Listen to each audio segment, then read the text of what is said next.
Dis ko na ma'am dahil napapagod na po ako mag-araro dahil lang sa kanya.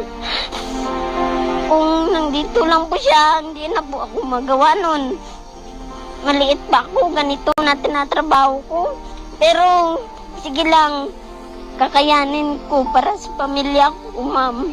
Masakit po sa pakiramdam na akalain mo sa ibang bata na bakit sila, dahil sila nung swerte nila, dahil may nanay sila, tatay. Tapos ina-insulto nila ang kanilang nanay at tatay.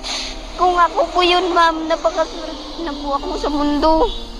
Dahil hindi ko po sinasalita ang aking nanay at tatay ng masakit.